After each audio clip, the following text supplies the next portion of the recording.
I had a spiritual awakening, but it faded. The sentence has a particular disappointment in it. At first, the opening may have felt undeniable.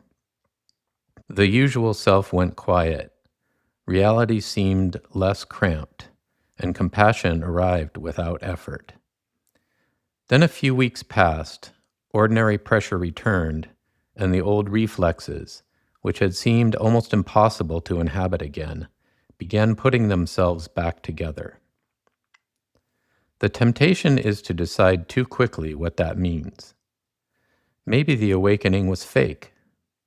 Maybe the person failed. Maybe some missing virtue or discipline would have made it last. Each explanation may name part of the situation, but none explains why a real opening can fade while the older pattern returns. A better starting point is structural. An awakening is not yet a new attractor. In ordinary language, an attractor is a pattern a system tends to fall back into because the conditions supporting it are already in place. In a human life, those conditions are not abstract. They live in the body and in the surrounding field. Family expectation, the device within reach, the old story that appears before we know we are telling it. A life keeps recognizing itself through repetition. An awakening may disclose a real possibility. It may open a wider order of perception or loosen the apparent solidity of the self. But unless the deeper system reorganizes around that disclosure, the older pattern usually returns. The person has seen something. The life has not yet learned how to organize around what was seen. That is why awakening can be so bewildering after the brightness fades. The experience may have been genuine, but the old attractor had more history behind it. It had been rehearsed emotionally, socially, and environmentally until its routes of return were easy to find. Insight can interrupt a pattern and expose its contingency. It can create a clean space where fear or shame no longer feels identical to the self. But one luminous event rarely dissolves an architecture formed over decades. The old self is not held together by one belief. It is held together by an ecology. Someone may leave a retreat feeling clear and spacious, only to return home and find the old self reassembling through the ordinary pressures of a life. The practical world returns, and so do the rooms where old roles still know where to stand. The first argument after coming home can be strangely sobering. A person who spent days resting in openness hears one sharp sentence from a partner and watches the familiar machinery come back online. Contraction in the chest, self-defense forming before speech, the old need to be right arranging the room around itself. Nothing especially mysterious has to be added. The field changed. The retreat container. Retreats make this visible because they do not only add hours of meditation, they alter the whole field in which a person is trying to practice. The ordinary world thins out, devices disappear, speech is simplified, and social performance has less room to operate. Even the schedule becomes part of the practice, arranging the day so silence and instruction conduct attention in the same direction. The bell rings and the body stands. No inbox is waiting, no role has to be performed, and even the awkwardness of being a person among other people is softened by silence.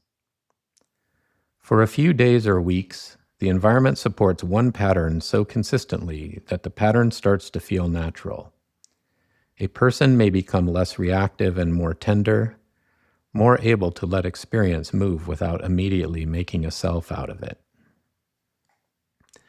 The same container can also make deep concentration available in a way ordinary life rarely does. With enough silence and repetition, attention may gather into states that would be extraordinarily difficult to access inside the ordinary demands of work and family.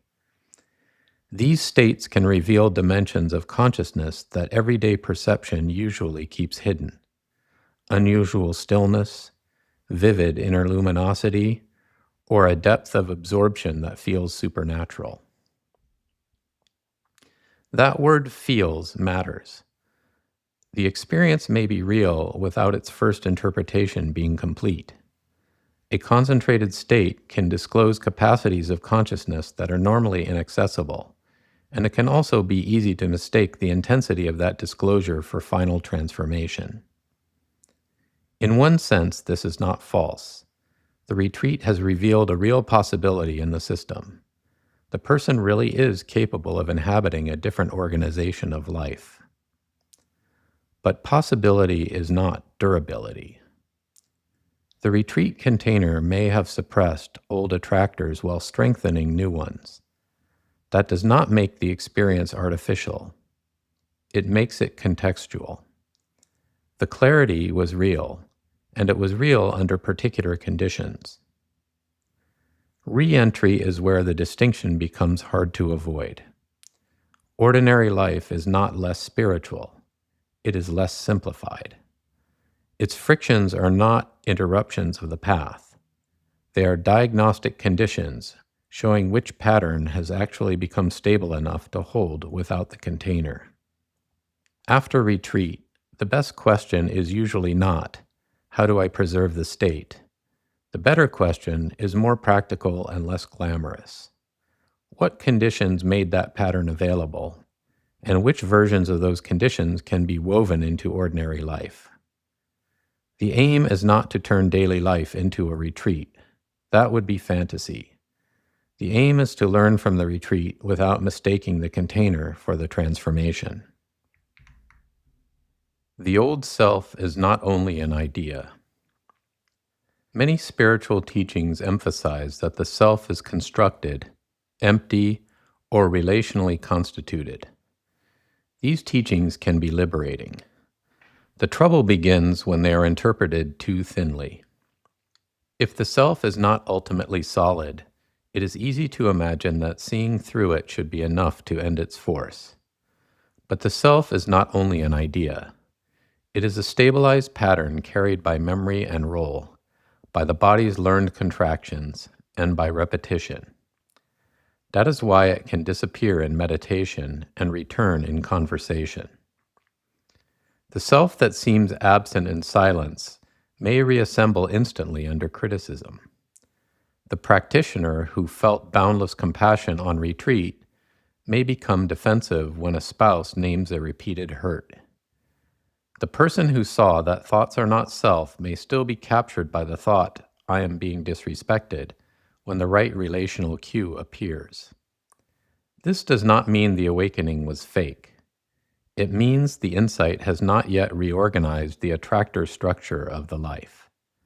Inflation says, I saw through the self, therefore I am free. Cynicism says, the old pattern returned, therefore nothing real happened. Both reactions are understandable, and both move too fast. A more careful reading leaves the tension intact. Something real may have opened, and the pattern may not have changed enough. When awakening becomes another identity. There is another difficulty, and it requires some care. If we speak too bluntly, we can make real spiritual phenomena sound like nothing but avoidance or ego. If we speak too credulously, we can let spiritual language protect patterns that have not actually changed. The old attractor does not always return in its previous form. Sometimes it recruits the awakening itself. Energetic sensitivity can be real. So can non-attachment, devotional calling, and non-dual recognition. The danger is not that such language is always false. The danger is subtler. The old pattern may learn to hide inside language that originally pointed beyond it. Anxiety may be renamed as energetic sensitivity, avoidance as non-attachment, dissociation as spacious awareness. The same structure appears when narcissism clothes itself in realization. Volatility borrows the language of Kundalini, or grandiosity arrives dressed as divine mission. Even relational irresponsibility can call itself freedom from conventional morality.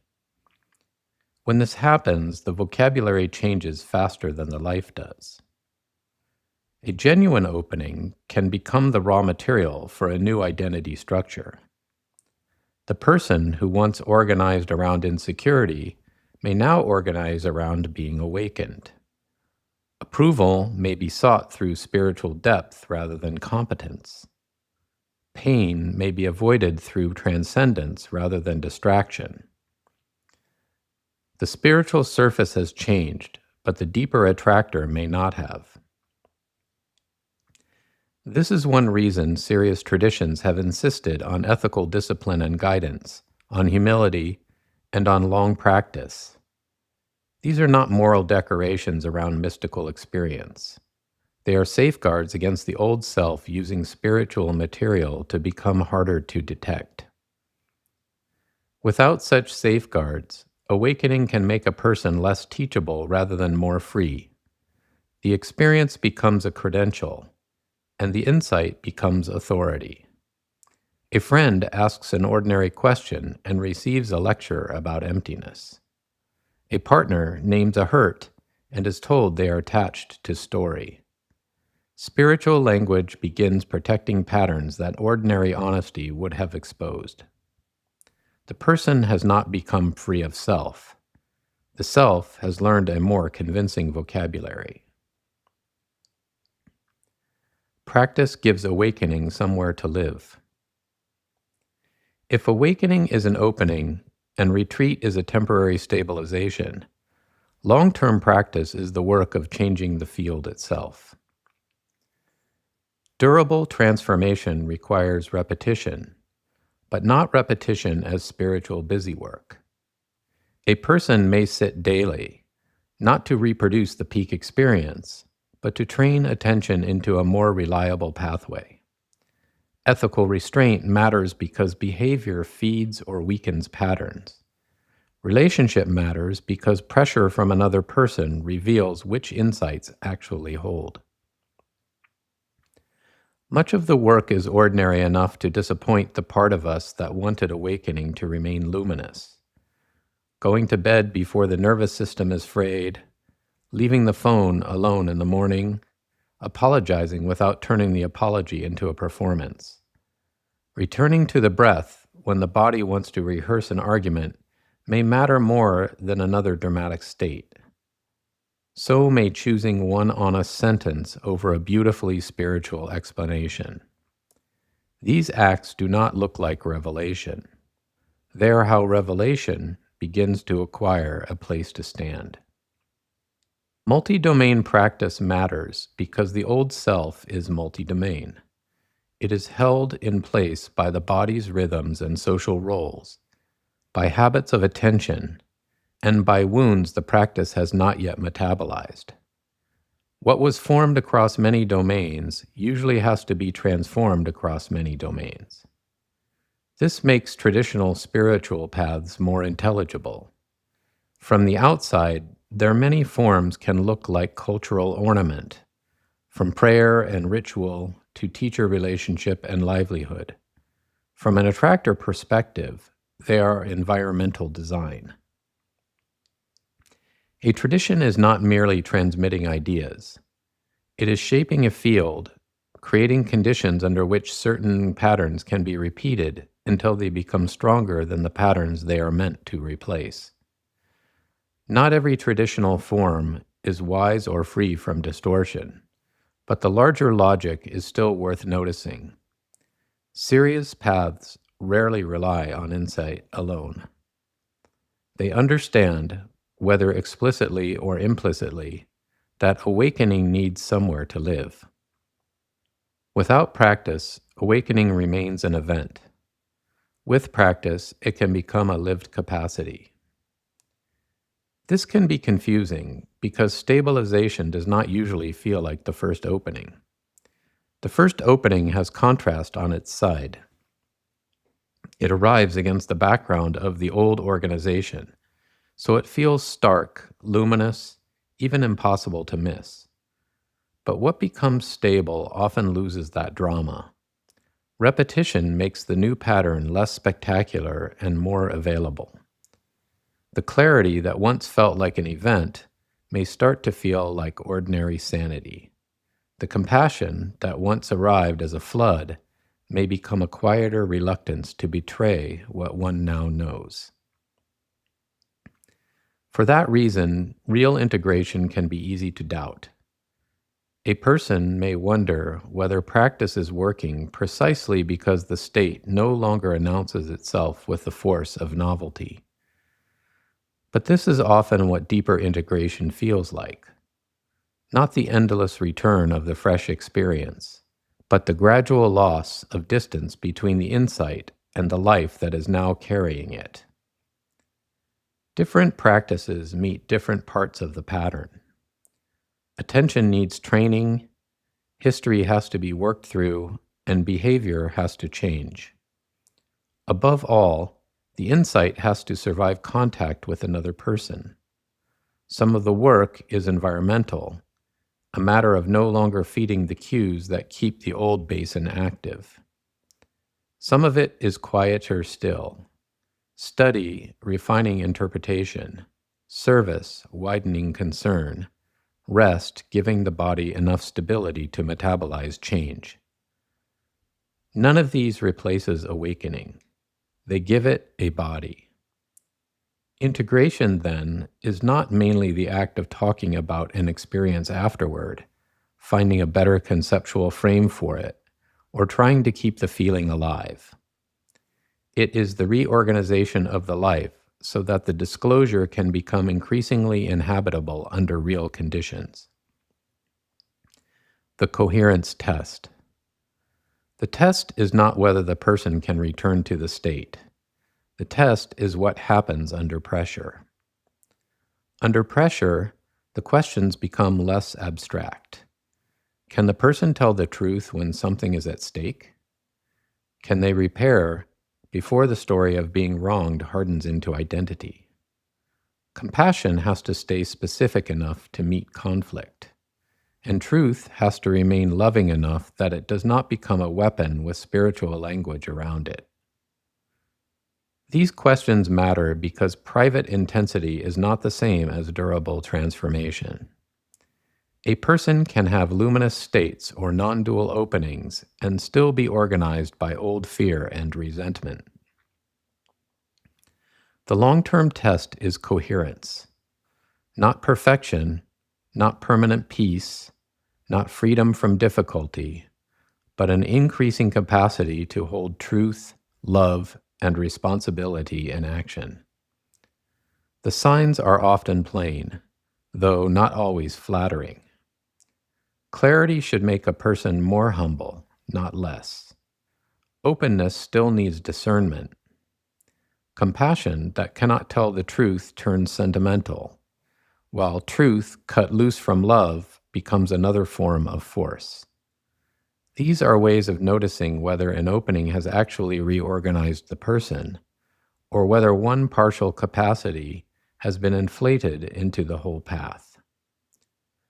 That is a more demanding standard than spiritual experience alone.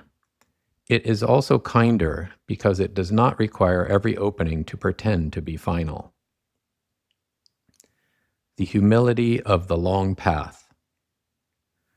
The attractor view makes spiritual life less romantic, but more trustworthy. It lets us honor awakenings without exaggerating them, value retreats without confusing temporary stabilization with permanent transformation, and understand post-retreat disappointment without shame. It also restores the respect for the long path. There is something very human about wanting one event to change everything. The wish is understandable.